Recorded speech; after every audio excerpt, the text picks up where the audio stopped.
ভিডিওটি দেখার আগে সবার কাছে ছোট্ট একটা রিকোয়েস্ট করতে চাই, প্লিজ প্লিজ প্লিজ যারা ভিডিওটি দেখবেন সবাই একটা করে সাবস্ক্রাইব করে দেবেন। আপনাদের ভালোবাসা পেলে এমন ভিডিও আরো উপহার দিব। ভিডিওগুলো বানাতে অনেক কষ্ট হয় আমি জানি, এই ভিডিওটি অনেক মানুষই দেখবেন, তাই প্লিজ একটা করে সাবস্ক্রাইব করে দেবেন। আর যারা আমাকে ভালোবাসে তারা সবাই একটা করে লাইক দিয়ে দেখিয়ে দিবেন লাভ ইউ অল। তো চলুন আজকের ভিডিওটি শুরু করা যাক। সাত সকালবেলা গ্রামের ভিতরে গাড়ি প্রবেশ করতেছে। এইদিকে আশেপাশে কয়েকজন মহিলা দাঁড়িয়ে আছে। রাফিদের বাড়ির সামনে গাড়িটা সোজা এসে রাফিদের বাড়ির সামনে দাঁড়ালো। গাড়ির ভিতর থেকে মেহরিন নামতে লাগলো। গ্রামের সবাই মেহরিনের দিকে তাকিয়ে আছে। মেহরিন একা একা গাড়ির ভিতর থেকে বের হয়ে তার চাচিদের বাড়ির ভিতর চলে গেল। এইদিকে বাচ্চাদের নিচে মহিলারা দাঁড়িয়ে দাঁড়িয়ে একে অপরকে উদ্দেশ্য করে বলতেছে, এই তোমরা কি কিছু খেয়াল করেছো? ওই যে মেহেরিন মেয়েটা, রাফির চাচাতো বোন, ওই মেয়েটার পেট দেখলাম একটু উঁচু উঁচু লাগতেছে। মেয়েটার তো বিয়ে হয় নাই, বিয়ে হলে আমরা জানতে পারতাম। হ্যাঁ, আমার মনে হয় শহর থেকে পেট নিয়ে এসেছে এই গ্রামের ভিতরে। মেয়েটার মুখ দেখতেই বোঝা যাচ্ছে মেয়েটা এখন গর্ভবতী। এই চল চল, আমরা আশেপাশের সবাইকে খবর দিয়ে জানিয়ে দিই এই ব্যাপারটা। এই বলে পাড়ার মহিলারা ওইখান থেকে চলে আসলো সবার বাড়িতে। এক একজনের কাছে বলতে বলতে পুরো এলাকা ছড়িয়ে গেছে মেহরিন পেট নিয়ে এসেছে শহর থেকে। বাড়ির ভিতরে প্রবেশ করতে রাফির আম্মু জয়িনা বেগম বলতে লাগলো, মেহেরিন, তুই আমার বাড়িতে এসেছিস কেন? তুই জানিস না এটা গ্রাম? এই জায়গায় আসলে মানুষজন আরও তোকে খারাপ বলবে। তুই এখানে এসেছিস কেন? দেখেছিস, তুই আসার কারণে আশেপাশের মানুষ এখনই বলা বলা শুরু করে দিয়েছে তুই শহর থেকে পেট বাঁধিয়ে নিয়ে এসেছিস গ্রামে। তোর আব্বু আম্মুর কি একটুও বিবেক বুদ্ধি নেই নাকি? গ্রামে পাঠিয়ে দিয়েছে। তোর আব্বু আম্মু তো জানে গ্রামের মানুষ কেমন। চাচি আমি সম্পূর্ণ নির্দোষ, আমি কিছুই করি নাই। একদম চুপ করে থাক। যা ওই যে ওই রুমের ভিতরে গিয়ে বসে বসে কান্না কর। তোর এইসব ন্যাকা কান্না আমার ভালো লাগছে না। এমনিতেই সমস্যায় আছি, আবার তুই এসে আরো সমস্যা বাড়িয়ে দিলি। মেহরিন কান্না করতে করতে একেবারে কর্নারের লাস্ট রুমের ভিতরে গিয়ে বসে কান্না করতে লাগলো। অন্যদিকে রাফি তার বন্ধুদের সাথে দেখা সাক্ষাৎ করে বাড়িতে চকলেট খেতে খেতে ফিরল। রাফি তার বাড়ির সামনে গাড়ি দেখে মনে মনে বলতে লাগলো, মনে হয় মেহেরিন আপু এসেছে। যাক, অনেকদিন পর আপুর সাথে আড্ডা দিতে পারবো। আমি তো চকলেট নিয়ে এসেছি। আপু তো চকলেট খেতে খুবই ভালোবাসে। আপুকে একটা চকলেট দিব আর আমি বাকি চকলেটগুলো খাবো। রাফি এসব কথাবার্তা বলতেছে মনে মনে আর বাড়ির ভিতরে প্রবেশ করতেছে। বাড়ির ভিতরে প্রবেশ করতে দেখতে পেল তার আম্মু রান্নাঘর থেকে চেঁচামেচি করতেছে আর মেহরিনকে উদ্দেশ্য করে বলতেছে, মেহেরিন, তুই ভালোই ভালোই এই বাড়ি থেকে চলে যা, না হলে আমাদের মান সম্মান চলে যাবে। এই সমাজে আমাদের একটা মান সম্মান আছে, আমরা আমাদের মান সম্মান নষ্ট করতে পারবো না। অযথা কান্না করে লাভ হবে না। তুই ঢাকায় থাকিস, ঢাকায় চলে যা।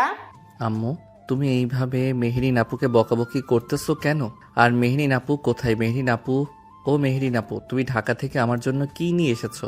এই বলে রাফি হাঁটতে হাঁটতে চলে আসলো একেবারে শেষের রুমের সামনে। আস্তে আস্তে রুমের ভিতরে প্রবেশ করতে দেখতে পেল মেহরিন বিছানায় শুয়ে শুয়ে কান্না করতেছে। মেহরিনকে কান্না করতে দেখে রাফি বলতে লাগলো, মেহেরিন আপু, তুমি কান্না করতেছো কেন? তোমাকে কি আম্মু বকা দিয়েছে নাকি এই বাড়িতে আসার জন্য? তুমি কান্না করো না, আমি আম্মুকে বকে দিতেছি।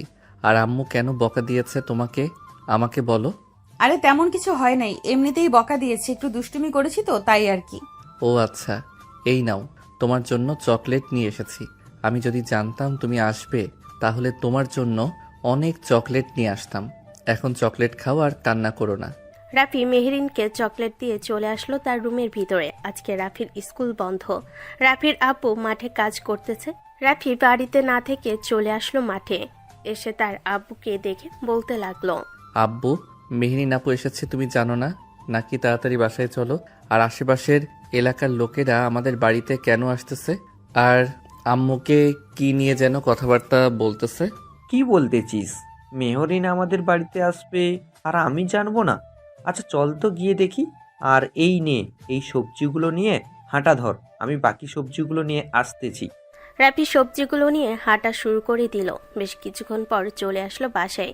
এসে দেখে এলাকার কয়েকজন মহিলারা বসে আছে। রাফি এবং তার আব্বু বাড়ির ভিতর প্রবেশ করতেই মহিলাগুলো রাফির আব্বুকে উদ্দেশ্য করে বলতে লাগলো, রাফির বাবা, আমরা অনেক ভালো জানতাম মেহেরিনকে, কিন্তু মেহেরিন এইরকম একটা কাজ করবে আগে জানতাম না।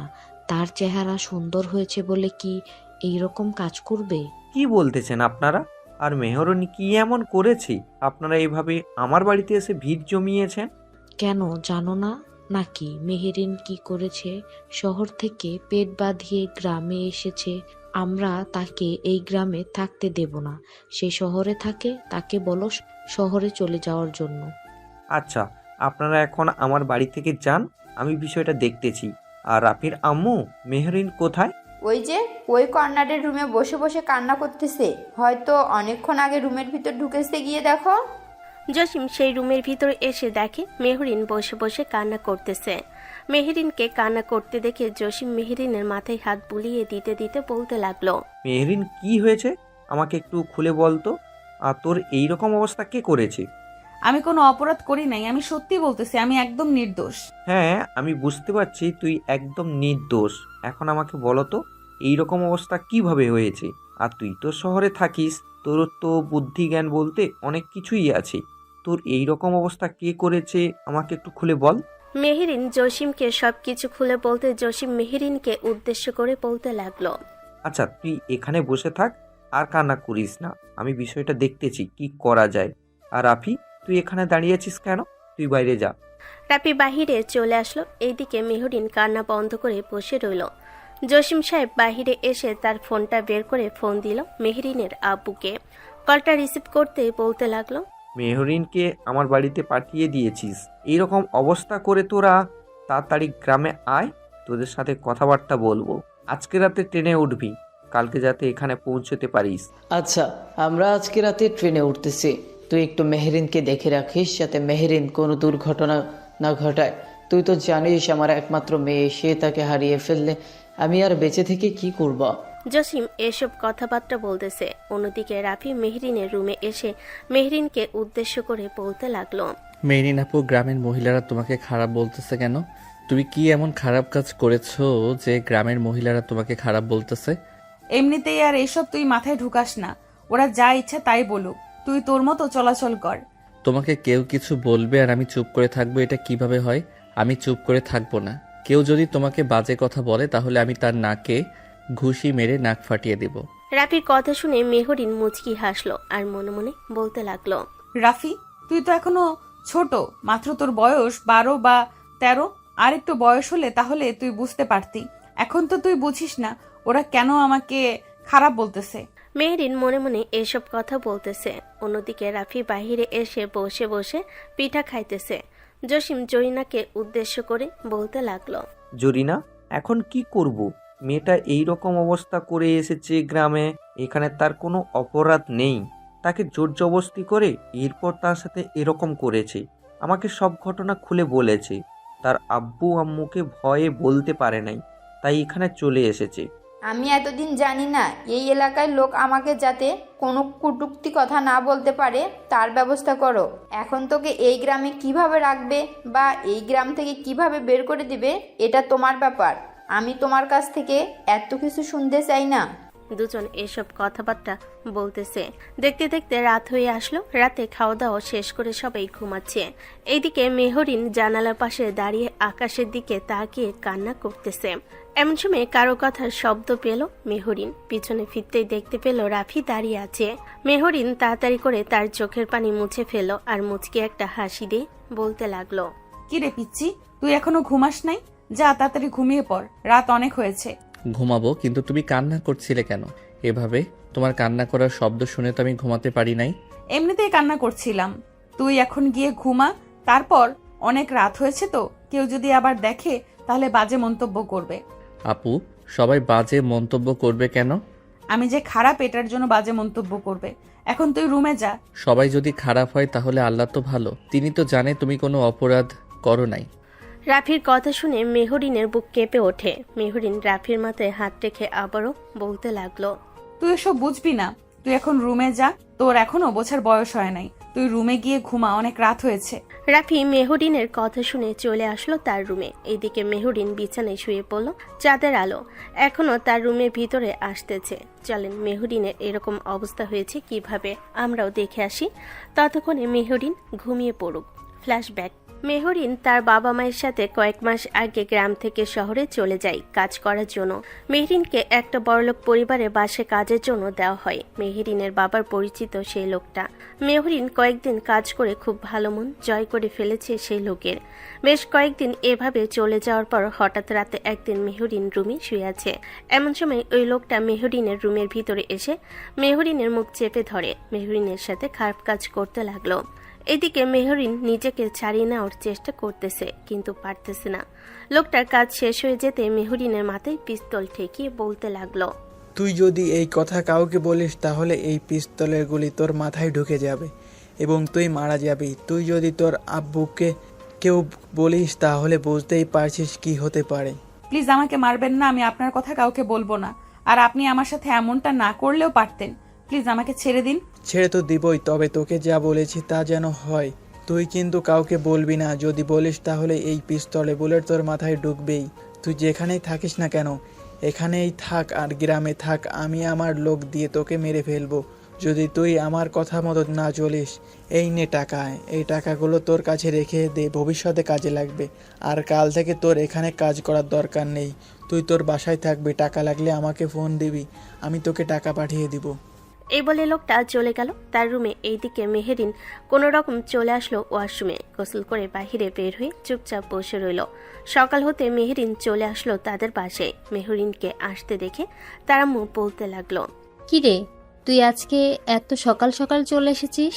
ওই বাড়িতে কাজ করবি না নাকি? হ্যাঁ আম্মু, ওই বাড়িতে কাজ করব। উনি নাকি কোথায় যেন একটা কাজে যাবে, এটার জন্য আমাকে কয়েকদিনের ছুটি দিয়েছে। তাই আর কি আমি চলে এসেছি ওখানে না থেকে। ও আচ্ছা, বেশ ভালো কাজ করেছিস, চলে এসেছিস। এখন কয়েকটা দিন রেস্ট কর, আমি এখন কাজে গেলাম। মেহরিনের আম্মু চলে গেল। এইদিকে মেহরিন তার রুমের ভিতর বসে আছে আর কালকে রাতের কথা চিন্তা ভাবনা করতেছে। কি হয়ে গেল এক মুহূর্তের মধ্যে তার সাথে। মেহরিন এসব চিন্তা ভাবনা করতেছে আর কান্না করতেছে। দেখতে দেখতে এইভাবে কেটে গেল 2টি মাস। মেহরিন এই 2 মাসের মধ্যে ওই বাড়িতে আর যায় নাই। নানান বাহানা করে সারাদিন বাহিরে থেকে সন্ধ্যায় আবার চলে এসেছে তাদের বাসি। রাতে খাবার খাইতেছে, এমন সময় মেহরিনের বমি বমি ভাব করতে লাগলো। এটার দিকে মেহরিন খাবার রেখে চলে আসলো ওয়াশরুমে। বেশ কিছুক্ষণ পর ওয়াশরুম থেকে বের হয়ে আবারও খেতে বসলো। মেহরিনকে দেখে তার আব্বু বলতে লাগলো, কি রে মেহরিন, তোর কি হয়েছে? সকাল থেকে দেখতেছি তুই এরকম করতেছিস, শরীর খারাপ নাকি? হ্যাঁ আম্মু, কিছুটা শরীর খারাপ, তবে আমি ওষুধ এনেছি আমার জন্য, চিন্তা করো না। আর আমি গ্রামে চলে যাব কালকে, আমার এখানে থাকতে আর ভালো লাগে না। আচ্ছা, আমি একটা গাড়ি রেডি করে দিব, তুই না হয় কালকে গ্রামে চলে যাস। তোর খালার বাসায় কয়েকদিন ঘোরাঘুরি করে এরপরে না হয় আবার চলে আসবে। মেহরিন খাওয়া দাওয়া করে চলে গেল তার রুমে। পরের দিন সকালে ঘুম থেকে উঠে কিট টেস্ট করতে দেখতে পেল পজিটিভ এসেছে। এটা দেখে মেহরিন সবকিছু গুছিয়ে গাড়িতে উঠে পড়ল। গাড়িতে উঠে কান্না করতে লাগলো। ড্রাইভার কয়েকবার জিজ্ঞেস করলো কিন্তু উত্তর দিল না। পরে কি হয়েছে আপনারা তো দেখতেই পালেন। পরের দিন সকাল 10টা মেহরিনের আব্বু আম্মু চলে এসেছে গ্রামে। জসিম মেহরিনের আব্বুকে উদ্দেশ্য করে সবকিছু বলতে মেহরিনের আব্বু মাথায় হাত দিয়ে বসে পড়ল। এটা দেখে জসিম বলতে লাগলো, এইভাবে বসে পড়লে তো হবে না, কিছু তো একটা করতে হবে। ও তো 3 মাস চলতেছে, এখন তো আর মেয়েটাকে মেরে ফেলা যাবে না। খালু, আপনি এসব বললেন কেন? আপনি জানেন আশেপাশের লোকেরা শুনে ফেললে ওই লোকের কাছে যদি এই কথাগুলো চলে যায় তাহলে সে আমাকে মেরেই ফেলবে। আপনি প্লিজ এই কথাগুলো বাইরের মানুষকে শোনাবেন না। তোর সাথে এরকম করেছে, তুই আমাদেরকে জানালে না কেন? আমাদেরকে জানালে তো তখন আমরা কিছু একটা করতে পারতাম। এতদিন পর তুই গ্রামে এসে মানুষদেরকে জানালে আমাদের মান সম্মানের কথা একবারও চিন্তা ভাবনা করলি না তুই? আব্বু, আমি তোমাদের মান সম্মানের কথা চিন্তা ভাবনা করেই ওখান থেকে চলে এসেছি। আমাকে প্লিজ তোমরা দরকার পড়লে মেরে ফেলো, আমি আর এসব যন্ত্রণা নিতে পারতেছি না মাথায়। আচ্ছা মেহরিন, তুই একটু শান্ত হয়ে ওই রুমে গিয়ে শুয়ে থাক, আমি দেখতেছি কি করা যায়। মেহরিন চলে গেল সেই কর্নারের রুমে। এইদিকে রাফি দাঁড়িয়ে রইল সবার সামনে, কি হচ্ছে বুঝতে পারছে না। আর সবাই কেন মেহরিনকে এইরকম ভাবে কথা শোনাচ্ছে। মেহরিনের আব্বু জসিমকে উদ্দেশ্য করে বলতে লাগলো, এখন আমি কি করব? একটু আমাকে সান্ত্বনা দে। আমি কি করলে আমার মেয়েকে আমার কাছে রাখতে পারবো? আমি আমার মেয়েকে মেরে ফেলতে চাই না, এমনকি তার পেটে যে বাচ্চাটা আছে সেই বাচ্চাকেও আমরা মারতে চাই না। সে তো অপরাধ করে ফেলেছে, তো কি হয়েছে? এখন এই অপরাধের সাজা কেন তারা দুইজন পাবে? গ্রামের মধ্যে এসেছে, যদি গ্রামের মধ্যে না এসে শহরে থাকতো এবং আমাদেরকে জানাতো, তাহলে কিছু একটা করতে পারতাম, কারোর না কারোর সাথে বিয়ে দিয়ে দিতে পারতাম। কিন্তু এখন পুরো গ্রামের মানুষ জেনে গেছে, এখন কি করব আমরা? জসিম, তোর দুইটা পায়ে ধরতেছি, তুই প্লিজ আমাকে ভাই বাঁচা। আমার এমনিতেই হার্টের সমস্যা আছে, ডাক্তার বলেছে যে চিন্তা না করতে। আর এখন আমি দুশ্চিন্তায় মরে যাচ্ছি, কিভাবে কি করব আর আমার মেয়েকে কিভাবে রক্ষা করব, এইসব নিয়ে দুশ্চিন্তা করতেছি। মেহরিনের আব্বু এসব কথা বলতেছে। এদিকে জসিম বেশ কিছুক্ষণ চুপ থাকার পর জরিনাকে উদ্দেশ্য করে বলতে লাগলো, জরিনা, এখন মান সম্মান যদি দুই পরিবারের বাঁচাতে চাই, তাহলে রাফির সাথে বিয়ে দেওয়া ছাড়া আমি আর কোনো চিন্তা ভাবনা করতে পারতেছি না। মানে তুমি এসব কি বলতেছো? রাফির আব্বু, রাফির বয়স মাত্র 12 বছর। সে সম্পর্কের মানে কিছু বোঝে নাকি? তাকে যদি এখন বিয়ে করিয়ে দাও, সে এখন কিছু বুঝবে নাকি? আর মেহরিন তো প্রেগনেন্ট, তাকে কিভাবে সেবা যত্ন করবে সে তো এটাও জানবে না। তুমি এত কিছু চিন্তা করো না, আল্লাহর উপরে ছেড়ে দাও। আর মেহরিন আশা করি রাফিকে সব কিছু শিখিয়ে দিবে কিভাবে কি করতে হবে। সব কিছু শেখালেই হয় না রাফির আব্বু। তুমি হয়তো চিন্তা ভাবনা করতেছো যে আমাদের মান সম্মানের কথা, কিন্তু এখন যদি রাফির বিয়ে দিয়ে দেই তাহলে রাফির পুরো লাইফটা নষ্ট হয়ে যাবে। কারণ তার মাত্র 12 বছর বয়স, এখনও 20 হয় নাই। 20 হতে আরও 8 বছর বয়স লাগে। যদি মেহরিনকে বিয়ে করে তাহলে মেহরিনের পেটে মেয়ে সন্তান হলে ওই মেয়েকেও বিয়ে করতে পারবে। তখন তার বয়স আনুমানিক মাত্র 25 থেকে 28 পড়বে। তুমি বুঝতে পারছো এইরকম অবস্থা হবে বাপ মেয়ের? আমি এত কিছু জানি না, আমি যে সিদ্ধান্ত নিয়েছি এটাই আমার লাস্ট সিদ্ধান্ত। আমি রাফির সাথে মেহরিনের বিয়ে দিব, মানে দিবই। এসব কথাবার্তা বলতেছে জসিম রাফির আম্মুর সাথে। এইদিকে রাফি সব কথা শুনল কিন্তু কিছুই বুঝলো না। সব কথা তার মাথার উপর দিয়ে চলে গেল। এমন সময় জসিম রাফিকে উদ্দেশ্য করে বলতে লাগলো, রাফি, তোকে কিছু কথা বলি বাবা, তুই রাগ করিস না। জানি না তুই কিভাবে মেনে নিবি। হ্যাঁ আব্বু, বলো কি বলবে। মেহরিনকে বিয়ে করতে হবে তোর, তাও আবার আজকেই। বিয়ে করতে পারবি তো? হ্যাঁ পারবো, কিন্তু আমি তো শুনেছি যে বিয়ে করলে অনেক কিছু দিতে হয়। আমি কিভাবে দিব? আমি তো এখন অনেক ছোট, আমি তো কোনো কাজ করি না। এসব নিয়ে তোর চিন্তা ভাবনা করতে হবে না, এসব আমরা দেখে নিব। তুই শুধু বিয়েটা কর। রাফি বিয়ে করার জন্য রাজি হয়ে গেল। অন্যদিকে মেহরিন তার রুমের ভিতরে শুয়ে আছে, জানালা দিয়ে সব কথাই শুনেছে। মেহরিন উপর দিকে তাকিয়ে দুহাত মোনাজাত ধরে আল্লাহকে উদ্দেশ্য করে বলতে লাগলো, হে আল্লাহ, রাফির জীবনটা কিভাবে যাবে? আমার জন্য রাফির জীবনটা এভাবে নষ্ট হয়ে যাবে আমি মানতে পারতেছি না। এর চাইতে ভালো ছিল আমি মরে যেতাম, তাহলে রাফির জীবনটা আর নষ্ট হতো না এভাবে। মেহরিন মোনাজাতে আল্লাহর কাছে এসব বলতেছে। এদিকে রাফি চলে আসলো বাইরে। রাস্তা দিয়ে হেঁটে হেঁটে বাজারের দিকে যাইতেছে। এমন সময় কয়েকটা ছেলে রাফিকে উদ্দেশ্য করে বলতে লাগলো, কিরে রাফি, তুই নাকি ওই পেট বাঁধা মেয়েটার দায়িত্ব নিবি? তুই তো নিজেই একটা পিচ্ছি, তুই মেয়েটার দায়িত্ব নিবি কি করে? তার চাইতে ভালো হবে তুই ওই মেয়েটাকে আমাদের কাছে ছেড়ে দে। আমরা না হয় কিছু টাকা পয়সা দিয়ে তার সাথে একটু মজা করে ছেড়ে দিব। সিনিয়র ছেলেগুলোর মুখে এইরকম কথাগুলো শুনে রাফি ওই ছেলেগুলোর উপর ঝাঁপিয়ে পড়ল। একটা নাক বরাবর সজের ঘুষি মারতে নাক ফেটে রক্ত পড়তে লাগলো। এদিকে রাফি রাগে মাথায় বলতে লাগলো, আমার আপুকে নিয়ে বাজে কথা বলিস তোরা, আজকে তোদের নাক মুখ আমি ফাটিয়ে ফেলবো। আর কোনো দিন যদি এইরকম কিছু শুনি তাহলে তোদের না কেন পা কেটে রেখে দিব। ছেলেগুলো তাড়াতাড়ি করে ওইখান থেকে চলে গেল, কারণ রাফির চোখ রক্তবর্ণ ধারণ করে ফেলেছে। পুরো মুখ লাল হয়ে গেছে রাফির। এইদিকে রাফি বাজারে আর না গিয়ে চলে আসলো বাসায়। রাফির এরকম অবস্থা দেখে মেহরিন বলতে লাগলো, রাফি, এরকম অবস্থা হয়েছে কেন তোর মুখের? তুই কি কারোর সাথে ঝগড়া করেছিস নাকি? ঝগড়া করলে তো তোর এই অবস্থা হয়ে যায়। সত্যি করে বলতো কি হয়েছে? আর বলো না আপু, কয়েকটা বাজে ছেলে তোমাকে নিয়ে খারাপ মন্তব্য করছিল, তখন আমি রেগে গিয়ে তাদেরকে পিটিয়েছি। একটার তো নাক ফাটিয়ে ফেলেছি, তাকে নিয়ে ডাক্তারের কাছে গেছে। রে রাফি, কি হয়েছে? তুই নাকি রাস্তায় মারামারি করে এসেছিস? আমি ক্ষেত থেকে আসার সময় জানতে পারলাম তুই নাকি পাড়ার ওই রাজুর ছেলেকে নাক ফাটিয়ে দিয়েছিস। হ্যাঁ আব্বু, তাকে নাক ফাটিয়ে দিয়েছি, কারণ সে মেহরিন আপুকে নিয়ে বাজে কথা বলছিল, তাই আমি তার সাথে এরকম করেছি। কেউ যদি আপুর ব্যাপারে এইরকম খারাপ মন্তব্য করে তাহলে আমি কাউকে ছেড়ে দিব না। হ্যাঁ, এভাবেই অন্যায়ের প্রতিরোধ করবে। আর মেহরিন, তুই এক কাজ করিস, এই বাড়ি থেকে আপাতত কয়েকদিন বের না হওয়াই ভালো। রাফি, তুই ঠিকমতো স্কুলে যাস আর বিকালবেলা আমার সাথে মাঠে কাজ করিস। আমার কাছে কিছু টাকা আছে, আমি ওই টাকা দিয়ে তোকে একটা দোকান খুলে দিব। আশা করি 2 জায়গায় কাজ করলে তুই ইনকাম করতে পারবি, সাথে তোর পড়ালেখা চালিয়ে যেতে পারবি। জসিম এইসব কথাবার্তা বলতেছে, দেখতে দেখতে সন্ধ্যা হয়ে আসলো। সন্ধ্যার পরে পাশের মসজিদের ইমাম সাহেবকে ডেকে নিয়ে এসে মেহরিন আর রাফির বিয়েটা পড়িয়ে দিল। ইমাম সাহেব জসিমকে উদ্দেশ্য করে বলতে লাগলো, জসিম, তুমি এই কাজটা ঠিক করেছো, তবে আরেক দিক দিয়ে তুমি তোমার ছেলের জীবনটা নষ্ট করে দিয়েছো, কারণ সে এখনো ছোট, সম্পর্কে কোনো কিছুই বোঝে না। একজনের জীবন বাঁচাতে গিয়ে আরেকজনের জীবন মৃত্যুর বলে ঠেলে দিয়েছো। আচ্ছা যাই হোক, তোমরা এখন যাও, আমি রাফিকে সবকিছু বুঝিয়ে দিতেছি। জসিম আর মেহরিনের আব্বু চলে আসলো বাইরে। এদিকে ইমাম সাহেব রাফিকে সবকিছু বুঝিয়ে দিল, রুমের ভেতর এসে কি কি করতে হবে কি না করতে হবে।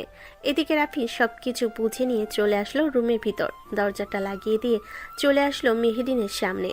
মেহরিন খাটের মধ্যখান থেকে নেমে রাফির পা ধরে সালাম করলো। এইদিকে রাফি বলতে লাগলো, আরে আরে আপু, তুমি কি করতেছো? আমার পা ধরে সালাম করতেছো কেন? আমি তো তোমার ছোট, আমার পা ধরে সালাম করতে হবে না। রাফি, তুই এখন আমার স্বামী, আমি তোর পা ধরে সালাম করতেই পারি। চল অজু করে এসে নামাজ আদায় করে এরপর আমি তোকে সবকিছু শিখিয়ে দিতেছি, তুই এইভাবে ওইভাবে সবকিছু করবি। রাফি আর মেহরিন অজু করে এসে দুজনে 2 রাকাত নফল নামাজ আদায় করে নিল। 2 রাকাত নফল নামাজ আদায় করা শেষ করে মেহরিন আর রাফি খাটে বসে পড়ল। মেহরিন রাফিকে আস্তে আস্তে সবকিছু বুঝিয়ে দিতেছে। সবকিছু আস্তে আস্তে বুঝে নি রাফি মেহরিনের কথা অনুযায়ী কাজ করতে লাগলো।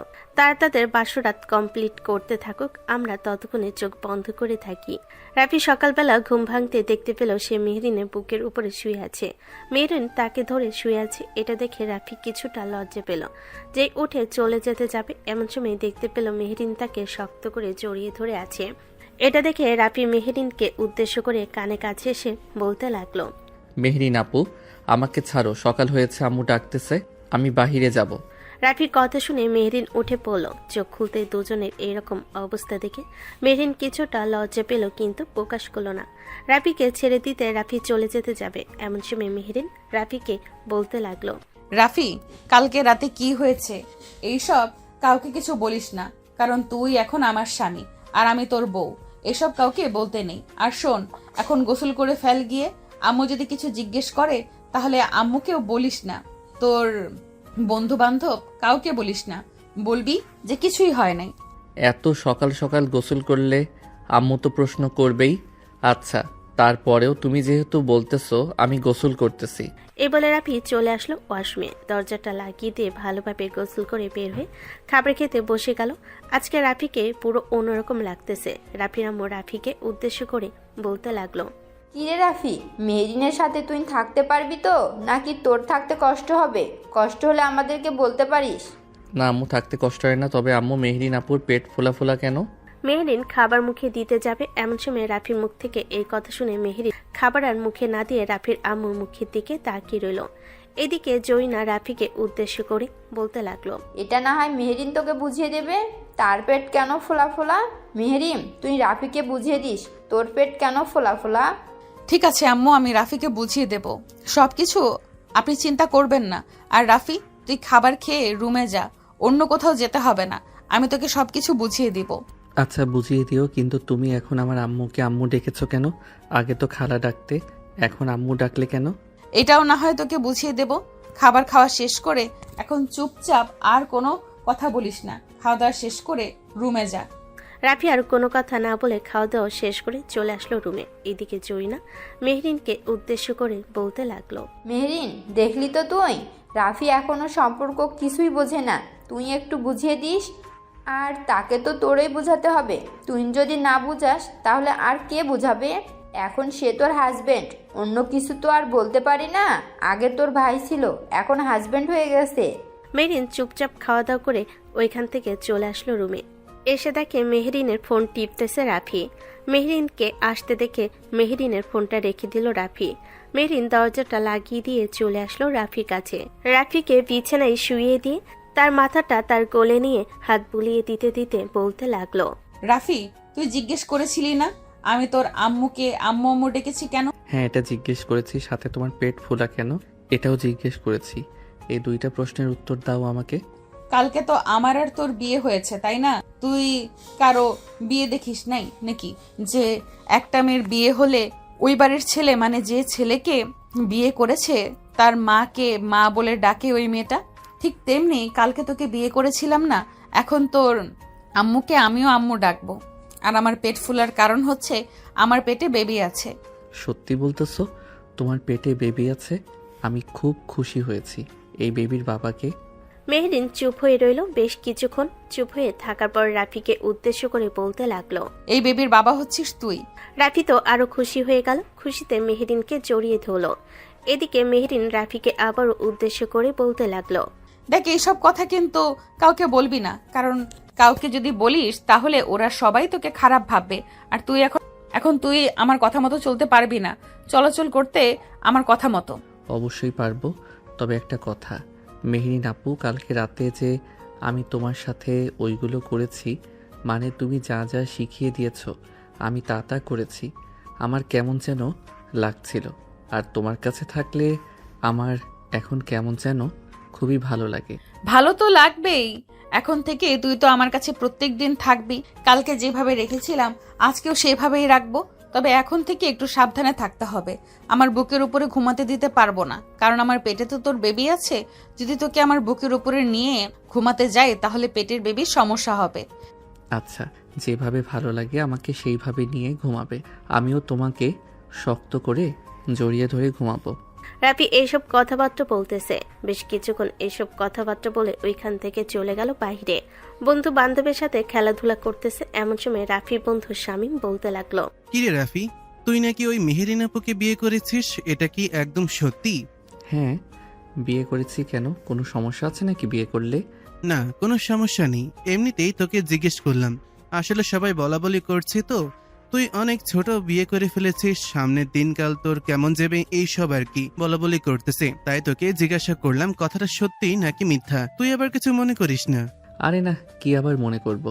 আচ্ছা, স্বামী মেহেরিন আপুকে সবাই খারাপ বলে কেন, আমাকে একটু বোঝাতে পারবি? আমাদের বাড়ির সবাইও খারাপ বলতো কয়েকদিন, কিন্তু এখন আর বলে না। তবে এলাকার লোকজন কেন খারাপ বলে? আসলে তুই হয়তো বুঝবি না, তবুও তোকে বলছি, মেহেরিন আপুর সাথে খুব খারাপ একটা কাজ হয়েছে। ওই খারাপ কাজের জন্য মেহেরিন আপুকে সবাই খারাপ বলতেছে।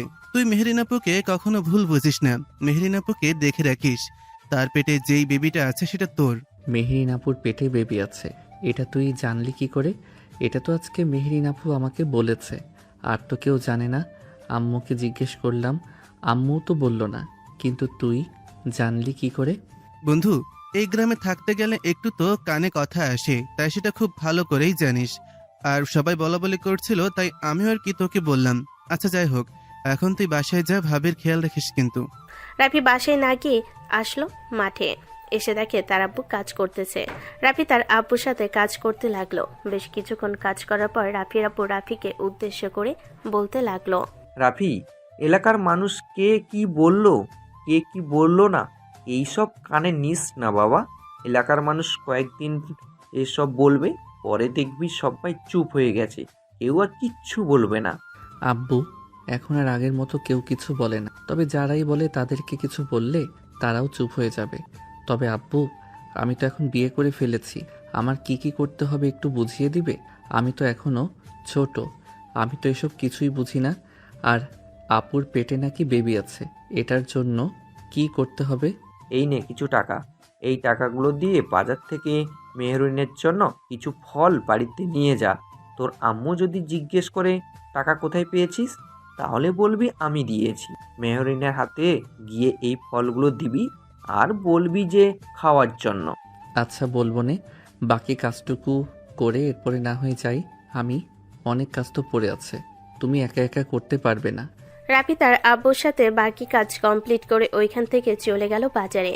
কিছু ফল কিনে নিয়ে চলে আসলো বাসায়। মেহরিনের হাতে ফলগুলো দিতে রাফির আম্মু বলতে লাগলো, কিরে রাফি, তুই টাকা কোথায় পেয়েছিস আর এইসব ফল কোথায় থেকে কিনে এনেছিস? আব্বু আমাকে টাকা দিয়ে বলেছে যে কিছু ফল কিনে নিয়ে আসার জন্য, তাই আর কি বাজার থেকে ফলগুলো কিনে নিয়ে এসেছি। ও আচ্ছা, বেশ ভালো করেছিস। এখন হাত মুখ ধুয়ে পড়তে বস গিয়ে। রাফি পড়তে বসে গেল। দেখতে দেখতে রাত হয়ে আসলো। রাতে আবারও মেহেরিন রাফিকে তার বুকের সাথে জড়িয়ে ধরে ঘুমের দেশে পাড়ি জমালো। রাফি এখন আস্তে আস্তে কিছুটা বুঝতেছে। রাত প্রায় 3টা। এমন সময় রাফির ঘুমটা ভেঙে গেল। রাফি বিছানা থেকে উঠে চলে আসলো বাহিরে।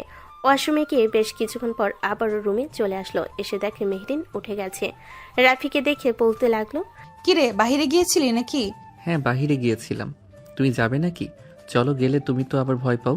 না, আমি এখন যাব না, আয় আবার ঘুমাবো। আমার ঘুম আসতেছে না। আমার কেন যেন মনে হচ্ছে কালকে যেগুলো তোমার সাথে করেছি ওইগুলো আজকেও করতে অনেক ইচ্ছা করতেছে।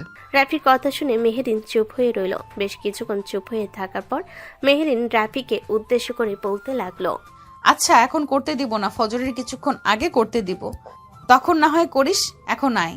রাফি আবারও মেহেরিনের বুকের মাঝে গিয়ে ঘুমিয়ে পড়ল। রাত প্রায় 3:45। এমন সময় মেহেরিন ঘুম থেকে উঠে অজু করে এসে জায়নামাজি বিছিয়ে তাহাজ্জুদের 4 রাকাত নামাজ আদায় করে আল্লাহর কাছে বলতে লাগলো, হে আল্লাহ, আমার অপরাধের জন্য এই ছোট নাবালক বাচ্চাটা কষ্ট পাচ্ছে। সে এখন আমার স্বামী। আল্লাহ, তুমি তো সবকিছু দেখেছো। তুমি আমার স্বামীকে ধৈর্য ধরার তৌফিক দান করো, আর পরিস্থিতি বোঝার জন্য একটু ধৈর্য দিও তাকে। আমার একটাই চাওয়া, রাফি যাতে সারা জীবন আমার সাথে থাকে। আল্লাহ, আমার দোয়াগুলো কবুল করে নিও। আমি যে আর তোমার কাছে কোনো কিছুই চাই না, সামান্য মাত্র এইটুকু জিনিসই তোমার কাছে চেয়েছি। অন্তত এটা আমাকে দিও, আমার আর কোনো কিছুই লাগবে না। মেহরিন কান্না করতে করতে আল্লাহর কাছে এসব চাইতেছে। এদিকে হঠাৎ করে রাফির ঘুম ভেঙে গেল। রাফি তাকিয়ে দেখে মেহরিন নামাজে বসে আল্লাহর কাছে মোনাজাত করতেছে আর কান্না করতেছে। বেশ কিছুক্ষণ পর মোনাজাত শেষ করে চলে আসলো বিছানায়। রাফি মেহরিনকে উদ্দেশ্য করে বলতে লাগলো, মেহরিন আপু, আমি না তোমাকে বললাম তুমি কান্না করবে না, তারপরেও কেন তুমি কান্না করো? আমি কি একবারও বলেছি কান্না করতে? কান্না করতে তো বলিস নাই, আর আমাকে আপু বলতেছিস কেন? আমি তোর বউ, আমার নাম ধরে ডাকবি। আমার নাম ধরে ডাকার তোর অধিকার আছে, ডাকতে পারবি না তুই? হ্যাঁ, ডাকতে পারবো, তবে তুমি আর কখনো কান্না করবে না। তোমার কান্না আমার কেন যেন সহ্য হয় না। তোমার কান্না দেখলে আমারও কেমন যেন কান্না চলে আসে। প্লিজ তুমি আর কখনো কান্না করো না। আচ্ছা, তুই যেহেতু বলতেছিস কান্না না করতে, তাহলে আমি কান্না করব না আর কখনো। তবে তুই আমার কথা মতো চলবি তো? আমাকে কখনো ছেড়ে অন্য কোনো মেয়ের কাছে চলে যাবি না তো? আমি কখনোই যাব না মেহরিন। আমি ছোট হলেও অন্তত কিছু হলেও তো বুঝি। আব্বু আমাকে সবকিছুই শিখিয়ে দিয়েছে, আর বলেও দিয়েছে বিয়ের পর কি করতে হয়, কিভাবে সেবা যত্ন করতে হয়। আর গতকালকে হুজুর তো বলে গেছে বিয়ে হলে সারা জীবন একসাথে থাকতে হয়। আমিও তোমার সাথে সারা জীবন একসাথে থাকবো। তুমি আমাকে তোমার বুকের মাঝে এভাবে আগলে রাখবে তো? হ্যাঁ, আমি তোকে আমার বুকের মাঝে এভাবে আগলে রাখবো। তুই নিশ্চিন্তে থাক, তোকে আমি কখনো কষ্ট দিব না, তুই দেখিস। আচ্ছা, আমি দেখব। রাফি এইসব কথাবার্তা বলতেছে আর মেহরিনের গালে কপালে চুমু দিতেছে। মেহরিন শিখিয়ে দিয়েছিল গতকাল রাতে। দেখতে দেখতে এইভাবে কেটে গেল প্রায় 2 মাস। মেহরিনের পেট এখন আগে চাইতে কিছুটা বড় হয়েছে। এই 2 মাসে রাফিও অনেক কিছু শিখে গেছে। তার আব্বু আম্মু এবং মেহরিন সবাই তাকে শিখিয়ে দিয়েছে। রাফি এখন মেহরিনের অল্প অল্প করে সেবা যত্ন করে, কারণ রাফি এখনো ছোট। সে পুরোপুরিভাবে সেবা যত্ন করতে পারবে না। রাতে রাফি খাওয়া দাওয়া শেষ করে তাড়াতাড়ি করে আগে থেকে চলে এসেছে রুমে। এমন সময় জয়না মেহরিনকে উদ্দেশ্য করে বলতে লাগলো, মেহরিন, আমি আমার ছেলেকে নিয়ে ভয় পেতাম। আমি জানতাম না যে তার এত বড় একটা পরিবর্তন হবে। এই সব কিছু হয়েছে একমাত্র তোর জন্য। তুই একমাত্র তাকে পরিবর্তন করতে পেরেছিস। তবে পরিবর্তন করতে পারলেই হলো না, তার খেয়ালও রাখতে হবে, সাথে সামনে এগিয়ে যেতে হবে। তোকে অনেক যুদ্ধ করে এরপর বিজয়ী হতে হবে, কারণ তুই পরিস্থিতি বুঝতেই পারছিস সে এখনো অনেক ছোট। এটার কারণে তোকে প্রচুর যুদ্ধ করতে হবে। আমি তোর পাশে আছি, সাথে তোর আব্বুও পাশে আছে। তুই নিশ্চিন্তে থাক, এই যুদ্ধে তুই বিজয়ী হবি। আম্মু আব্বু, আপনারা শুধু দোয়া করবেন যাতে রাফির সাথে আমার সারা জীবন আমি থাকতে পারি। রাফি যাতে আমাকে ছেড়ে না যায়। অন্য কারো কাছে শুধু এইটুকু দোয়া করবেন, আর বেশি দোয়া করতে হবে না। আমরা তো দোয়া করি তোদের জন্য, যাতে তোরা সারা জীবন একসাথে থাকতে পারিস। তবে একটা কথা মনে রাখিস, আল্লাহর উপর ভরসা রাখবি সব সময়। আল্লাহ দেখবি তোর সব দুঃখ কষ্ট দূর করে দিবে। জয়না এসব কথাবার্তা বলতেছে মেহরিনকে। বেশ কিছুক্ষণ পর মেহরিন চলে আসলো রুমের ভিতরে। দরজাটা লাগিয়ে দিয়ে রাফির পাশে বসে রইল আর রাফির মাথায় হাত বুলিয়ে দিতে লাগলো। এমন সময় রাফি বালিশের নিচ থেকে তার হাত বের করে মেহরিনকে উদ্দেশ্য করে বলতে লাগলো, এই নাও, এই জিনিসটা আমি তোমার জন্য এনেছি, নিজে ইনকাম করে। ছোট একটা কাজ করেছিলাম, ওই ছোট কাজ করে এরপরে এই জিনিসটা এনেছি। মেহরিনের হাতে জিনিসটা দিতে মেহরিন হা করে তাকিয়ে রইল রাফির দিকে, কারণ মেহরিনের জন্য একজোড়া কানের দুল এনেছে। মেহরিন এটা দেখে রাফিকে জড়িয়ে ধরল আর বলতে লাগলো, আমার পিচ্চি বরটা আমার কত খেয়াল রাখে। এইভাবে সারা জীবন পাশে থাকবে তো? কখনো ভুল বুঝে চলে যাবে না তো আমার কাছ থেকে? কখনোই দূরে যাব না। মেহরিন এসব কথাবার্তা বলতেছে রাফির সাথে। এদিকে রাফি আস্তে আস্তে মেহরিনকে তার বুকের মাঝে নিয়ে আসলো। আগে মেহরিন রাফিকে তার বুকের মাঝে রেখে ঘুমাতো, এখন রাফি মেহরিনকে জড়িয়ে ধরে তার বুকের মাঝে নিয়ে ঘুমায়। পরের দিন সকাল 10টা। রাফি এবং মেহরিন ঘুম থেকে উঠে দুজন সকালে নাস্তা রেডি করতে লাগলো। মেহরিন রুটি বেলে দিচ্ছে আর রাফি ভেজে দিতেছে। এমন সময় জসিম আর জয়না উঠে বাইরে আসতে দুজনের এরকম অবস্থা দেখে একে অপরের দিকে তাকাতে লাগলো। জসিম জয়নাকে উদ্দেশ্য করে বলতে লাগলো, এই দেখেছো, আমি কখনো ভুল কাজ করতে পারি না। আমি যা করি সব সময় সঠিক কাজ করি। এখন দেখলে তো তোমার ছেলের কি অবস্থা হয়েছে, আর কয়েকদিন গেলে দেখবে পুরো বউ পাগল হয়ে গেছে। জয়না মুচকি একটা হাসি দিয়ে চলে আসলো রান্নাঘরের সামনে। রাফির কান টেনে ধরে বলতে লাগলো, বউয়ের সাথে রান্না বান্না করা হচ্ছে, বেশ শিখে গেছিস তো। আগে ডাক দিলে বলতিস করতে পারবি না, আর এখন তো দেখি রুটি ভেজে দিতেছিস। আম্মু ছাড়ো, কানে ব্যথা পাচ্ছি। মেহরিনের খুব ক্ষুধা লাগছিল, তাই তো আমি রুটি ভেজে দিতেছি। তোমরা ঘুমাচ্ছিলে তাই আর ডাক দেই নাই। আচ্ছা এখন ওঠ, আমি রুটি দিতেছি। রুটি খেয়ে এরপরে তোর আব্বুর সাথে যা, কিছু সবজি দিবে বাজারে বিক্রি করে। এরপরে মেহরিনের জন্য কিছু খাবার জিনিস নিয়ে আসিস, কারণ এখন তো রাতের বেলা তার ক্ষুধা লাগবে, আর রাত অনেক বড় হয়েছে, ক্ষুধা লাগা স্বাভাবিক। জয়না এসব কথাবার্তা বলতেছে। বেশ কিছুক্ষণ এসব কথাবার্তা বলে রাফি এবং জসিমকে রুটি দিয়ে দিতে রুটি খেয়ে দুজন চলে আসলো খেতে। পুরো এলাকার মানুষ এখন রাফির দিকে তাকিয়ে থাকে, কারণ রাফি আগের চাইতে অনেক পরিবর্তন হয়েছে। রাফির এত পরিবর্তন দেখে সবাই হা করে তাকিয়ে থাকে রাফির দিকে, কিন্তু কেউ কিছু বলতে পারে না। এদিকে রাফি বাজারে সবজি বিক্রি করে কিছু খাবার জিনিস নিয়ে এসে তাদের রুমে রেখে দিল। দেখতে দেখতে এইভাবে কেটে গেল আরও 2টি মাস। এখন মেহরিনের 8 মাস চলছে। মেহরিন রাতে তার শাশুড়িমাকে উদ্দেশ্য করে বলতে লাগলো, আম্মু আমি এখন কিভাবে ঘুমাবো? প্রায় তো সময় চলে এসেছে, 8 মাস হয়ে গেছে, আর রাফি তো আমাকে জড়িয়ে না ধরলে তার ঘুম আসে না। আমার পেটের ওপর পা তুলে রেখে দেয়, রাফিকে কিছু বলতেও পারি না। আচ্ছা রাফি আসুক, আমি রাফিকে বলবো এখন তোর কাছ থেকে একটু দূরে থাকার জন্য। তবে বললেও আশা করি কাজ হবে না। তবে তুই একটু বুঝিয়ে বলিস, তুই বললে সে অবশ্যই বুঝবে, কারণ তোর প্রত্যেকটা কথা সে মেনে চলে। আচ্ছা আম্মু, আমি তাকে বুঝিয়ে বলবো, যতটুকু সম্ভব তাকে বোঝাবো। এসব কথা বলতেছে। দেখতে দেখতে সন্ধ্যা হয়ে আসলো। সন্ধ্যায় রাফি আর জসিম ক্ষেত থেকে চলে আসলো বাসায়। এদিকে রাফি স্কুলেও লেখাপড়া করতেছে আর টুকটাক কাজও করতেছে তার সাথে, এবং মেহরিনকে সময়ও দিতেছে। রাতে খাওয়া দাওয়া শেষ করে দুজন বিছানায় শুয়ে আছে। এমন সময় মেহরিন রাফিকে উদ্দেশ্য করে বলতে লাগলো, রাফি, তোমার সাথে আমার কিছু কথা ছিল। আসলে তুমি রাগ করবে না তো কথাগুলো বললে? না, রাগ করব না, বলো কি বলবে। আসলে রাফি, আর তো 1 মাস রয়েছে। 1 মাস পর আমাদের বেবি এই পৃথিবীর আলো দেখবে। তুমি যদি একটু কষ্ট করে আমাকে পেছন থেকে জড়িয়ে ধরে ঘুমাতে তাহলে ভালো হতো। সামনে থেকে জড়িয়ে ধরে ঘুমালে তোমার পা আমার পেটে লাগে, তখন আমি ব্যথা পাই, আর বেবিও ব্যথা পায়। হয়তো তুমি এইটুকু কষ্ট করতে পারবে না। হ্যাঁ পারবো। আর কিছু করতে হবে নাকি? না, আর কিছু করতে হবে না, জাস্ট আপাতত এইটুকু করলেই হবে। রাফি মেহরিনকে পিছন থেকে জড়িয়ে ধরে শুয়ে আছে, কিন্তু বারবার নড়াচড়া করতেছে। মেহরিন বুঝতে পারতেছে। বেশ কিছুক্ষণ এইভাবে নড়াচড়া করার পর মেহরিন রাফির দিকে ঘুরে শুয়ে পড়ল। রাফি আস্তে আস্তে করে মেহরিনকে জড়িয়ে ধরে ঘুমের দেশে পাড়ি জমালো। এদিকে মেহরিন রাফির কপালে গালে চুমু দিয়ে বলতে লাগলো, এইরকম ভাবে যদি তুমি আমার সাথে করো তাহলে কিভাবে হবে রাফি? বেবি হলে আমি তোমাকে কোলে নিয়ে ঘুমাবো নাকি বেবিকে কোলে নিয়ে ঘুমাবো? তখন তো দুজনেই ঝগড়া করবে। মেরিন এসব কথা চিন্তা করতেছে আর মুচকি হাসতেছে। বেশ কিছুক্ষণ চিন্তা করতে করতে ঘুমের দেশে পাড়ি জমালো। পরের দিন সকালে ঘুম থেকে উঠে মেহরিন রাফিকে উদ্দেশ্য করে বলতে লাগলো, রাফি, বাজারে তো বিকালবেলা যাবে, আমার জন্য কিছু ফল কিনে নিয়ে এসো। আর এই নাও, আব্বু পাঠিয়েছে, বলেছে যে ফল খাওয়ার জন্য। আর কয়েকদিন তো সময় আছে, আমাকে বলেছে যে ঢাকায় চলে যাইতে। আমি কি এখন ঢাকায় চলে যাব নাকি গ্রামেই থাকবো? আমি তো এত কিছু জানি না, তুমি আম্মুকে জিজ্ঞেস করো, দেখো আম্মু কি বলে। যদি বলে ঢাকায় যাওয়ার জন্য, তাহলে ঢাকায় যেতে হবে, এছাড়া তো আর কোনো উপায় নেই। রাফি এইসব কথাবার্তা বলতেছে। বেশ কিছুক্ষণ এসব কথাবার্তা বলার পর ওইখান থেকে উঠে চলে আসলো মাঠে। কাজ করে বাজারে গিয়ে মেহরিনের জন্য কিছু খাবার এবং ফল নিয়ে চলে আসলো আবারও বাসায়। পরের দিন মেহরিন সবার কাছ থেকে বিদায় নিয়ে চলে আসলো ঢাকায়। অন্যদিকে রাফি রুমের ভিতরে শুয়ে আছে। এমন সময় তার আম্মু আসলো আর বলতে লাগলো, কি রে রাফি, তোকে না যেতে বললাম, তুই গেলি না কেন? তুই গেলে তো মেয়েটার জন্য আরো বেশি ভালো হতো। তুই কালকে সকালে চলে যাস, ওইখানে মেয়েটা একা একা থাকবে।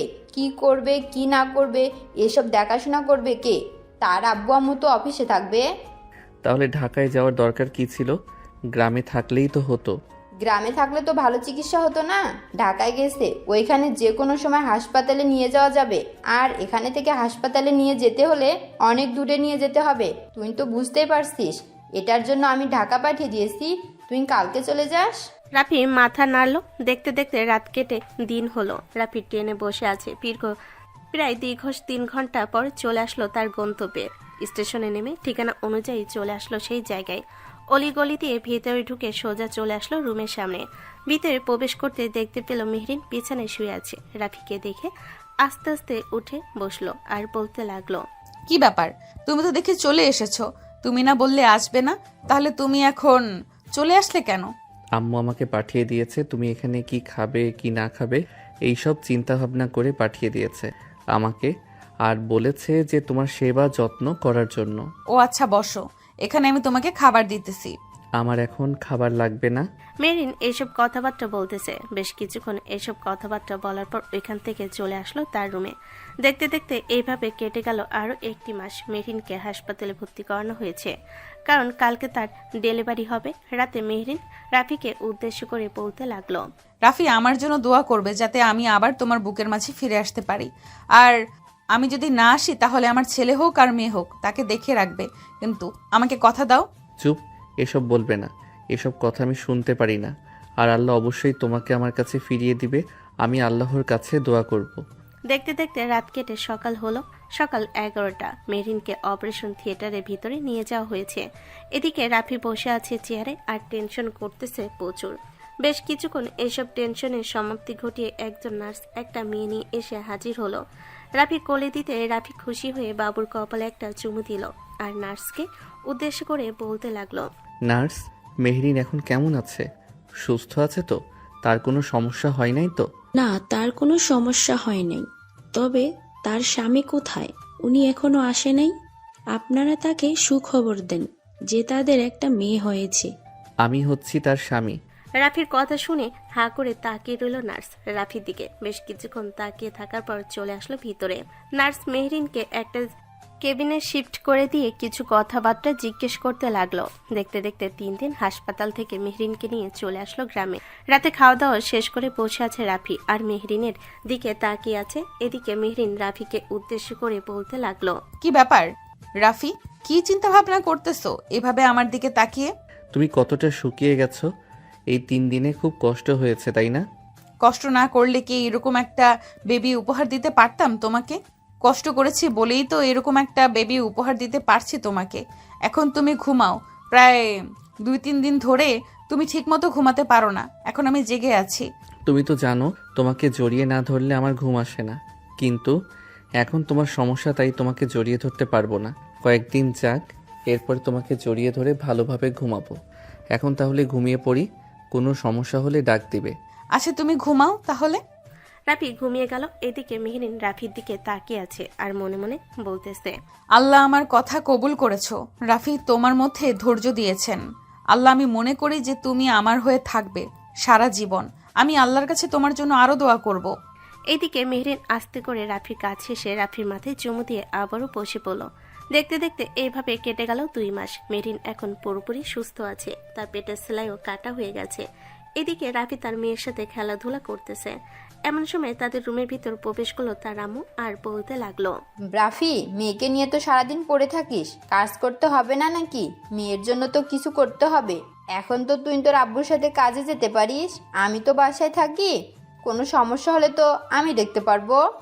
আম্মু, আমি রাফিকে বলতেছি, রাফি সারা দিনই এখানে বসে থাকে আর মেয়েদের সাথে খেলা করে। আমি বারবার বলতেছি, মেয়ে আস্তে ধীরে বড় হচ্ছে, তার তো খাবার লাগবে, টাকা পয়সাও লাগবে। রাফি আমার কোনো কথাই শুনতেছে না। যাইতাছি, আর বলতে হবে না। তোমাদের জন্য আমি আমার মেয়ের সাথে একটু খেলাও করতে পারি না। আমার মেয়েটা আমার দিকে কিভাবে তাকিয়ে আছে দেখো। রাফির এইরকম বাচ্চাদের মতো কথা শুনে দুজন হেসে দিল। এদিকে রাফি চলে আসলো কাজ করার জন্য খেতে। সারাদিন কাজ করে সন্ধ্যায় বাসায় ফিরে গোসল করে মেয়ের সাথে আবারও খেলাধুলা করতে লাগলো। এখন আর রাফি আগের মতো তেমন বেশি স্কুলে যায় না, শুধু পরীক্ষা দেয় গিয়ে। রাতে রাফি মেহরিনকে জড়িয়ে ধরে শুয়ে আছে। এমন সময় মেহরিন বলতে লাগলো, রাফি, অনেকদিন তো আমাকে আদর করো নাই, আমার তো আদর খেতে ইচ্ছে করতেছে। এখন তো আমি পুরোপুরিভাবে সুস্থ আছি, আমাকে আদর করো। হ্যাঁ, করতেছি। এ বলে রাফি মেহরিনকে আদর করতে লাগলো। প্রায় 2 ঘন্টা আদর করে মেহরিনের বুকের মাঝে শুয়ে পড়লো রাফি। মেহরিন রাফির কপালে, গালে এবং সব জায়গায় চুমু দিতেছে আর বলতেছে, আমার লক্ষ্মী জামাই, আমি তো এরকমই চেয়েছিলাম একটা জামাই, আর আলহামদুলিল্লাহ পেয়েছিও। রাফি, এখন নামো, মেয়ে তাকিয়ে আছে, তাকে তো খাওয়াতে হবে, তার ক্ষুধা লাগছে, এই দেখো কান্না করতেছে। তুমি খাওয়াও, আমি একপাশে শুয়ে আছি তোমার। মেহরিন বাবুকে খাওয়াতে লাগলো। কি খাওয়াচ্ছে এটা আশা করি আপনারা বুঝতেই পারছেন। যাই হোক, এত বেশি কিছু আপনাদের জানতে হবে না। পরের দিন রাফি আস্তে আস্তে তার কাজের গতি বাড়তে লাগলো এবং অর্থও আসতে লাগলো। দেখতে দেখতে এইভাবে কেটে গেল 2 বছর। রাফি মেয়ে মাশাল্লাহ এখন বড় হয়েছে কিছুটা এবং পাপা পাপা বলে ডাকে। সবাই খুবই খুশি। রাফির আব্বু রাফিকে উদ্দেশ্য করে বলতে লাগলো, রাফি, মেয়ে তো বড় হচ্ছে, কিছু করতে হবে। এভাবে ছোটখাটো কাজ করলে চলবে? আমার কাছে টাকা আছে, এই টাকা দিয়ে কিছু একটা কর। আচ্ছা আব্বু, আমি রাতে চিন্তা ভাবনা করে দেখি কি করা যায় এই সামান্য টাকা দিয়ে। এরপর না হয় তোমাকে আমি জানাবো কি করব। আচ্ছা, রাতে তুই সিদ্ধান্ত জানাস। আর মেহরিন, তুমিও একটু রাফিকে বোঝাও কি কাজ করলে ভালো হবে। রাফি, তুমি একটু রুমে আসো, তোমার সাথে কথাবার্তা বলি, দেখি কি কাজ করতে পারবে তুমি, আমিও জানতে চাই।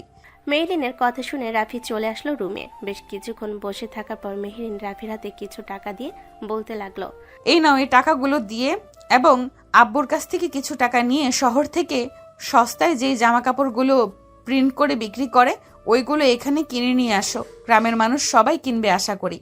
যদি না কিনে তখন তো লস হয়ে যাবে, তখন কি করবে? অন্য কোথাও তো বিক্রিও করতে পারবে না। তুমি এত চিন্তা করো না, তোমাকে যেটা বলেছি সেটা করো। তুমি কালকে যাও, গিয়ে নিয়ে আসো। মেহরিনের কথা শুনে চলে আসলো রাফি বাহিরে। তার আব্বু আম্মুকে উদ্দেশ্য করে বলতে লাগলো, আম্মু আব্বু, মেহরিন তো বলতেছে যে শহরে গিয়ে ওইখান থেকে কিছু প্রিন্টের কাপড় নিয়ে আসার জন্য। সে নাকি এই গ্রামে বিক্রি করবে। আমি কি গিয়ে নিয়ে আসবো? আর এইগুলো কি বিক্রি হবে নাকি বিক্রি হবে না? যেহেতু মেহরিন বলতেছে বিক্রি হবে, তাহলে একবার এনে দেখ, আর না হলে পরেরটা পরের ব্যবস্থা করা যাবে। তুই কালকে ঢাকায় যা, ওইখান থেকে গিয়ে নিয়ে আয়। ঢাকায় গিয়ে তো নিয়ে আসতে পারবো, কিন্তু কত টাকা দাম ধরবে এটাই তো জানি না। কারণ আমি তো ঢাকায় গিয়ে কোনো জামা কাপড় কেনাকাটা করি নাই কখনো। তুমি একটু মেহরিনকে বলো আমার সাথে যাওয়ার জন্য। ট্রেনে যাব, আবার ট্রেনে করে চলে আসব, তাহলে তো আর কোনো সমস্যা হবে না। আর মারফিয়া তো এখন আর কান্না করে না, তোমাদের কাছেও থাকে আমাদের কাছেও থাকে, সবচাইতে বেশি তো তোমার কাছেই থাকে।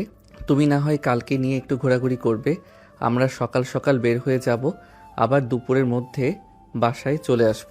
আর এখন তো ফিডার দিয়ে দুধ খায়, তার জন্য তো আলাদাভাবে দুধ আনা হয়েছে দোকান থেকে, ওইগুলো বানিয়ে খাইয়ে দিলে তো খাইতে পারবে। আচ্ছা, তুই চিন্তা করিস না, তুই আর মেহরিন কালকে সকাল সকাল বের হয়ে যাবি, আমি মারফিয়াকে দেখে রাখবো।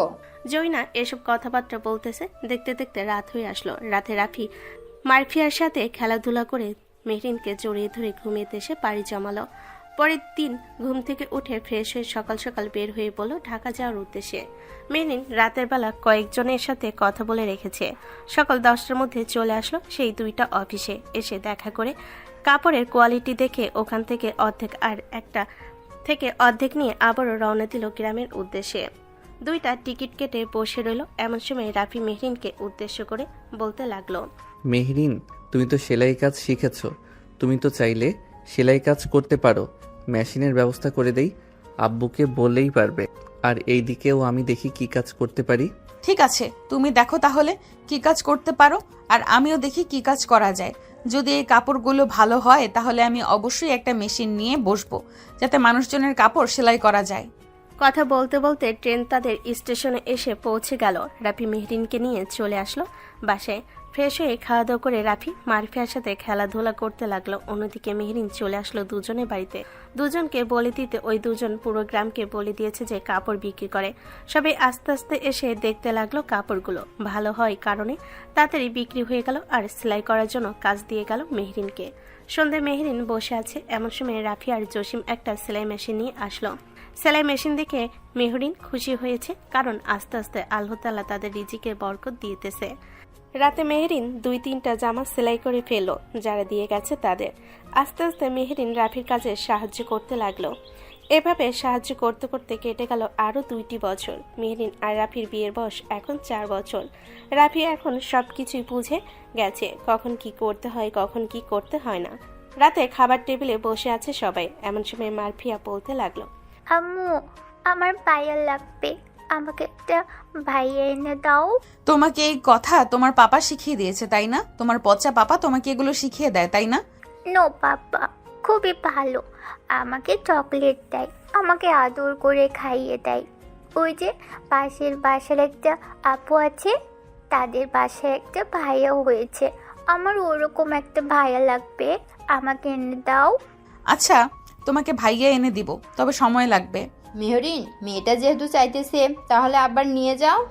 আর রাফি তো এখন পুরোপুরি সব কিছু বোঝে, রাফির জন্য তো আর কোনো সমস্যা হবে না। এখন তো তোমরা দুজনেই কাজ করতেছো এবং পর্যাপ্ত পরিমাণ অর্থ আছে, তাহলে ভয় পাচ্ছ কেন? আম্মু, ভয় পাচ্ছি না, আসলে আমি চাচ্ছিলাম কি মারফিয়াকে স্কুলে ভর্তি করিয়ে দিয়ে সামনের বছরের পরে একটা বেবি নেওয়ার চেষ্টা করব, কিন্তু মারফিয়া যেহেতু এখন চাইতেছে তাহলে নিতেই হবে। হ্যাঁ, নিয়ে যাও, যত তাড়াতাড়ি পারো তত তাড়াতাড়ি নিয়ে নাও, তাতে তোমাদের জন্য ভালো হবে।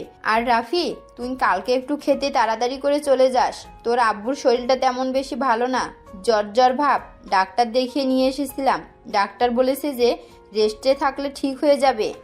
আচ্ছা আম্মু, তোমরা চিন্তা করো না। আর আমি থাকতে আব্বু কেন এখন আর কাজ করবে? আমি তো এখন থেকে যাচ্ছি কাজে, আব্বুর কোনো কাজ করতে হবে না। জরুরি কাজ হলে এরপরে না হয় আব্বুকে দিব কাজ করার জন্য। রাফি এইসব কথাবার্তা বলতেছে। বেশ কিছুক্ষণ এইসব কথাবার্তা পর চলে আসলো তার রুমে। রাতে বিছানায় শুয়ে আছে রাফি, মারফিয়া আর মেহরিন। এমন সময় রাফি মেহরিনকে জড়িয়ে ধরে মেহরিনের গালে ঠোঁটে কিস করতে লাগলো। বেশ কিছুক্ষণ কিস করার পর আদর করতে যাবে, এমন সময় মেহরিন বলতে লাগলো, রাফি এখন আদর করতে পারবে না, তুমি তো জানো কি হয়েছে আমি একটু অসুস্থ, আর এই অসুস্থ থেকে ওঠার 10 দিন পর আদর করলে বেবি হওয়ার চান্স বেশি থাকে, তুমি তো এটা বেশ ভালো করেই জানো। ও হ্যাঁ, আমার মনে ছিল না তোমার যে এখন ওইগুলো চলতেছে। আচ্ছা, এখন তাহলে ঘুমাও।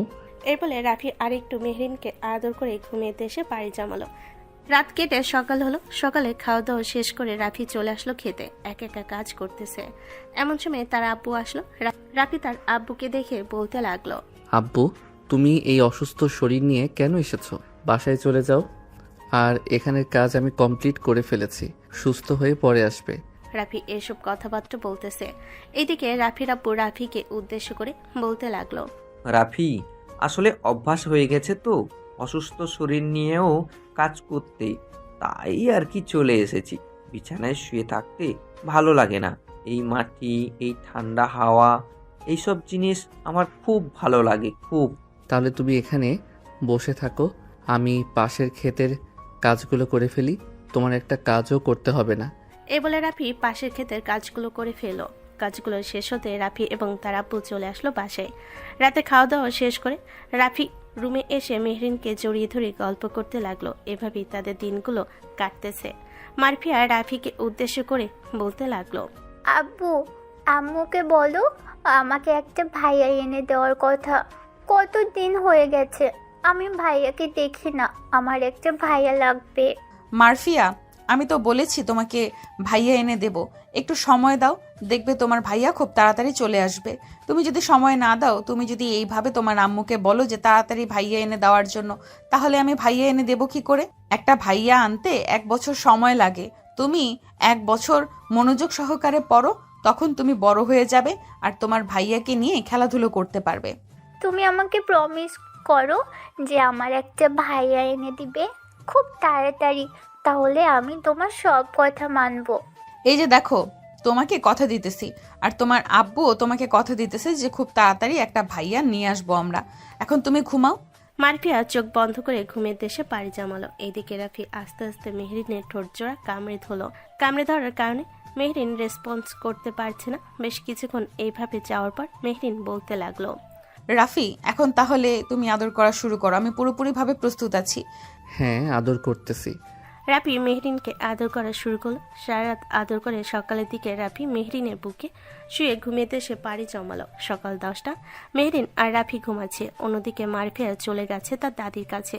তার দাদিকে উদ্দেশ্য করে বলতে লাগলো, দাদি, আব্বু আম্মু এতক্ষণ ঘুমোচ্ছে কেন আজকে? প্রতিদিন তো খুব তাড়াতাড়ি উঠে যায়, আজকে এতক্ষণ ঘুমোচ্ছে কেন? আব্বু আম্মুকে একটু ডেকে দাও। কালকে রাতে মনে হয় তোমার ভাইয়া আনার জন্য চেষ্টা করেছিল, এটার জন্য ওরা এখনো ঘুমাচ্ছে। তুমি এখানে বসো, আমি তোমার জন্য কিছু খাবার দিতেছি, তুমি খেতে থাকো। ততক্ষণে আমি রান্না শেষ করে ফেলি, এরপরে না হয় তোমার আব্বু আম্মুকে ডাক দেবো। আচ্ছা। মারফিয়া বসে বসে কি যেন খেতে লাগলো। অন্যদিকে রাফি আর মেহরিন ঘুম থেকে উঠে দেখে সকাল 11টা বেজে গেছে। এটা থেকে মেহরিন রাফিকে উদ্দেশ্য করে বলতে লাগলো, রাফি, সকাল 11টা বেজে গেছে, তাড়াতাড়ি ওঠো। এদিকে আম্মু কি করতেছে আমি দেখে আসি, এরপরে গোসল করব। আর তোমার মেয়েও ঘরে নাই, নিশ্চয়ই বাহিরে আম্মুর সাথে রান্নাঘরে বসে আছে। কালকে রাতে প্রচুর কাজ করেছো তুমি আমার সাথে, এখন আর ঘুমালে হবে না, ওঠো। তুমি যাও, ফ্রেশ হয়ে এরপরে কিছু খেয়ে নাও। আমি কিছুক্ষণ পর উঠতেছি, আমার ঘুম এখনো হয় নাই, আমি আর একটু ঘুমাবো। মেরিন আর কিছু না বলে চলে গেল। অন্যদিকে রাফি ঘুমাতে লাগলো। বেশ কিছুক্ষণ ঘুমানোর পর ঘুম থেকে উঠে ফ্রেশ হয়ে বাইরে এসে খাওয়া দাওয়া করে আবারও কাজে লেগে পড়লো। কাজ করতে করতে সন্ধ্যা হয়ে আসলো। সন্ধ্যায় বাসে এসে রাফি তার মেয়ের সাথে কথাবার্তা বলতেছে। এমন সময় মারফিয়া বলতে লাগলো, আব্বু, তুমি আম্মুর বুকে ঘুমাও কেন? আমাকে তো আম্মু বুকে নিয়ে ঘুমোয় না, তুমি কেন ঘুমো? তোর আম্মুর বুকে শান্তি আছে, আমার এটার জন্য তোর আম্মুর বুকে ঘুমাই আমি। রাফি, এসব কি শিখাচ্ছ মারফিয়াকে? তুমি কিন্তু এখন আমার হাতে মায়ের খাবে। রাফি, এসব আর শেখাবে না। আচ্ছা, আর শিখাবো না। এইসব নিয়ে কথাবার্তা বলতেছে সবাই। দেখতে দেখতে এইভাবে কেটে গেল 8টি মাস। মেরিন এখন প্রেগনেন্ট, 7 মাস রানিং চলতেছে। রাতে বিছানায় শুয়ে আছে। এমন সময় মারফিয়া মেহরিনের পেটে হাত দিয়ে বলতে লাগলো, আম্মু, এটা কি আমার ভাইয়া? আর কবে আসবে? তুমি তো বলতেছো আসবে আসবে, কিন্তু এখনো তো আসতেছে না। এই তো আর 2টা মাস পর চলে আসবে, তখন তুমি তোমার ভাইয়াকে দেখতে পারবে এবং তোমার ভাইয়ের সাথে খেলাধুলাও করতে পারবে। আচ্ছা আম্মু, আমি আমার ভাইয়ার অপেক্ষায় রইলাম। রাফি মেহরিনকে জড়িয়ে ধরে শুয়ে আছে। এমন সময় মেহরিন রাফিকে উদ্দেশ্য করে বলতে লাগলো, রাফি, তুমি আমাকে কখনো ছেড়ে যেও না। এত বছর যেভাবে ভালোবেসেছিলে সারা জীবন এভাবেই ভালোবেসে যাবে। কষ্ট হলেও একটু পাশে থেকো আমার। তোমাকে নিয়ে সারা জীবন আমি কাটাতে চাই। হ্যাঁ, তুমি চিন্তা করো না, আমি তোমার পাশে আছি, তুমি একদম চিন্তা করবে না। মেহরিন রাফিকে শক্ত করে জড়িয়ে ধরে দেখতে দেখতে এইভাবে কেটে গেল আরো 2টি মাস। আজকে মেহরিনকে হাসপাতালে অ্যাডমিশন করা হয়েছে। সবে বাহিরে বসে আছে। অন্যদিকে রাফি মারফিয়ার সাথে বসে আছে। মারফিয়া রাফিকে উদ্দেশ্য করে বলতে লাগলো, আব্বু, আমার ভাইয়া কি আমার কাছে আসবে? অবশ্যই যাবে, তবে তুমি তো এখন ছোট, তুমি তোমার ভাইয়াকে কোলে নিয়ে থাকতে পারবে। কয়েকদিন পর তুমিও বড় হবে, তোমার ভাইয়াও বড় হবে, তখন তোমরা দুইজন একসাথে খেলাধুলা করতে পারবে। আচ্ছা আব্বু, কখন ভাইয়াকে বের করবে? আমি ভাইয়াকে দেখবো। সে কখন আম্মুকে ভিতরে নিয়ে গেছে, এখনো বের করছে না কেন? ওই দেখো নিয়ে আসতেছে। একজন নার্স একটা ছেলে বেবি আর একটা মেয়ে বেবি নিয়ে চলে আসলো সবার সামনে। মারফিয়া খুশিতে লাফালাফি করতেছে, কারণ তার আরেকটা বোন হয়েছে, আরেকটা ভাই হয়েছে। বেশ কিছুক্ষণ পর মেহরিনকে কেবিনে শিফট করা হলো। সবাই বাহিরে দাঁড়িয়ে আছে। এইদিকে রাফি ভিতরে এসে মেহরিনের পাশে বসে মেহরিনের হাতে হাত রেখে বলতেছে, আমি তোমাকে নিয়ে খুবই সুখী আছি, আমি চাই আল্লাহ যাতে এইভাবে আমাদের জীবনটা সুখে রাখে। এইসব কথা বলতেছে রাফি। বেশ কিছুক্ষণ এসব কথাবার্তা বলে আবারও চলে যেতে যাবে। এমন সময় মেহরিন রাফির হাত ধরল। রাফি এটা দেখে মেহরিনের পাশে আবারও বসে পড়ল। মেহরিন তার 3জন বেবিকে দেখে খুবই খুশি হয়েছে। বেশ কিছুক্ষণ পর 3জনকে ভিতরে রেখে সবে বাহিরে চলে গেল। এইদিকে মেহরিন বলতে লাগলো, খুশি হয়েছো তো আমার জনাব? অবশ্যই খুশি হয়েছি। তুমি আমাকে এত খুশি করে দিয়েছো, আর আমি খুশি হব না?